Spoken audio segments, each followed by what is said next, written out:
لا إله إلا الله. بسم الله الرحمن الرحيم نحمده ونصلي على رسوله الكريم أما بعد الحمد لله الذي أعظم على عباده المنة بما دفع عنهم كيد الشيطان وفنه ورد أمله وخيب ظنه إذ جعل الصوم حسنا لأوليائه وجنه وفتح لهم أبواب الجنة وعرفهم أن وسيلة الشيطان إلى قلوبهم الشهوات المستكنة وإن بقمعهما تصبح النفس المطمئنة ظاهرة الشوكة في قسم خصمها قوية المنة والصلاة على محمد قائد الخلق وممهد السنة وعلى آله وأصحابه ذوي الأبصار الثاقبة والعقول المرجحة وسلم تسليما كثيرا. Assalamu alaikum wa rahmatullahi wa barakatuh. We are within grasp of the month of Ramadan. We are in the final month before the month of Ramadan, the month of Shaban, the Sha'aba as the Arabs would say. It's a month where they would traditionally disperse and go about their trade and prepare also at the same time for the month of Ramadan. So what I want to do today, inshallah, very, very briefly, is to reflect on some of the ways that we can prepare for this sacred month. And then inshallah, over the next few weeks, if Allah wills, we'll go into some of the details of the month of Ramadan as well. So what are some of the practical steps that we can or we should do in preparation for this sacred month? I guess one easy way, one important way for our families and us to reflect upon the month of Ramadan and prepare for the month of Ramadan is to have what's called a Ramadan countdown. So we start to, in our homes, in our conversations with our children, with our family members, we start to think about, well, there's 4 weeks left now, there's 3 weeks left now, there's 2 weeks left now, 14 days, 13 days. And so we mentally prepare ourselves and our children, our community, our families for the sacred month of Ramadan. That's a good starting point to think about the month of Ramadan. So it's not a shock to one's system that, oh, Ramazan's here and nobody really told me how to prepare and my mom and dad didn't even tell me about this, and the month of Ramadan's here, what do I do?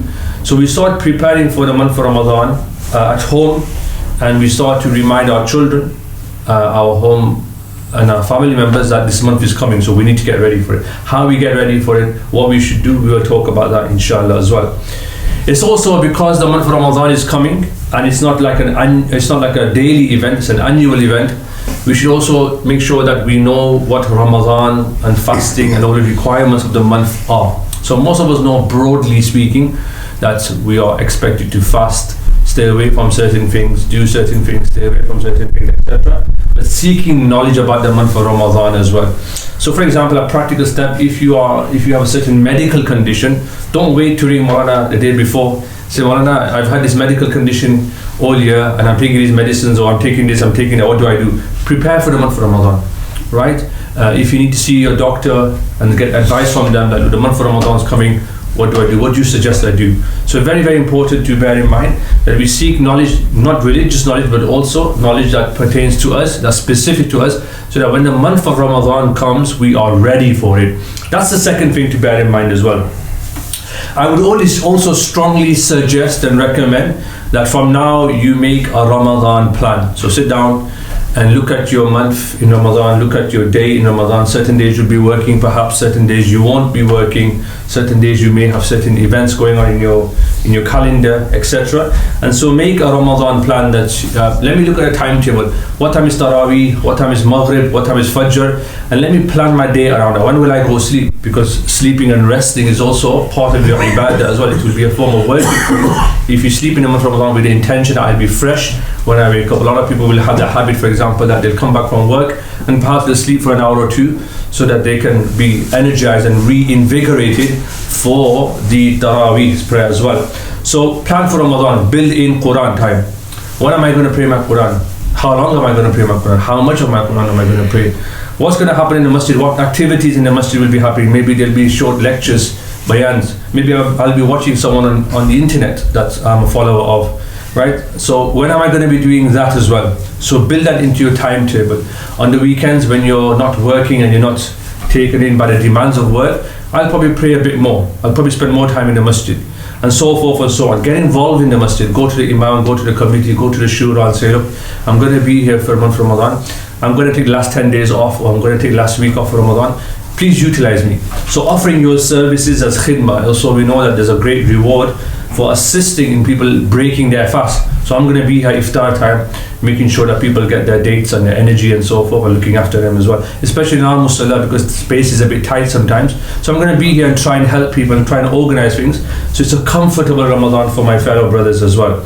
So that's something to bear in mind. The most important thing here is do not waste the month of Ramadan. It's an opportunity that comes once a year, and one should not be wasting their time on watching programs or doing things which are of no benefit at all in the month of Ramadan. So that's very, very important. Cutting down any idle time. We shouldn't be wasting our time. We shouldn't be doing this generally, but in the month of Ramadan the situation is more precarious, in the sense that we should be more careful about not wasting our time. So sometimes we might hang around and talk for hours on end and do X, Y and Z. You cannot do that, all of that outside of Ramadan. You can spend time, even football perhaps, if that's a sacrifice you need to make, right? Do I need to watch football? Do I need to watch sports and whatever else it may be? So don't waste this Ramadan. Make every moment count as the month comes. But you have 30 days or so to prepare now. So get into the habit that, as today Maghrib is at 6 o'clock, so I'm going to come to the masjid a bit early and just get into the routine of praying Quran for half an hour, making some dua and azkar. I'm going to get into the routine of Fajr. I know it's early. I'm going to get to the masjid. I'm going to get to the masjid a bit early.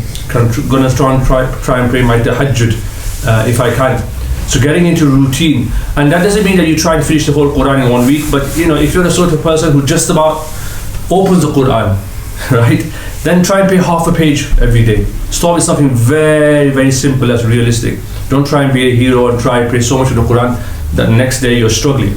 Little bit of the Quran every day from now on. I'm going to pray half a page, and then get your family to support you, get your spouse to support you, that listen to me, or make sure, or make a timetable that today I'm going to pray half a page every day. Everyone should be doing this, and the best way, if you can, is to do it in front of your children as well. When you're doing ibadat, you should try and do ibadah in front of your children so they see the parents doing it as well.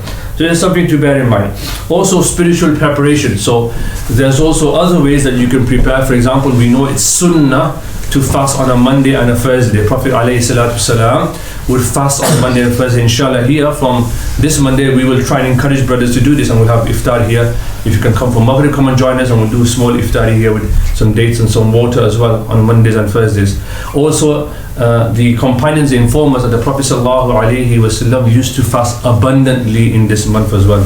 It is as though he wouldn't, there was no other month that he would fast as much outside the month of Ramadan in this particular month of Shaban. So try and fast as you can, much as you can, with the intention of reward, with the intention of following the way of the Prophet ﷺ, but also preparing your body so it's not a shock to the system when you start on the first day of Ramadan as well. So that's very, very important if you can do that.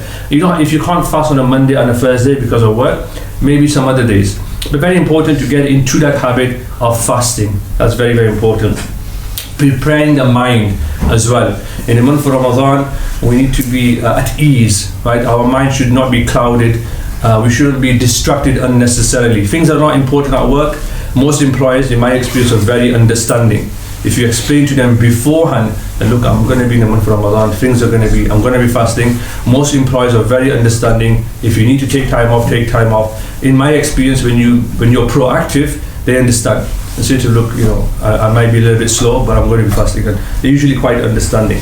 And there's always a way of talking to people that you need to get a message across as well. So patience, being ready for the month of Ramadan, that everybody's going to be struggling together, and we're going to be helping one another, we're going to be assisting one another, we're going to be supporting one another to get through the month of Ramadan as well.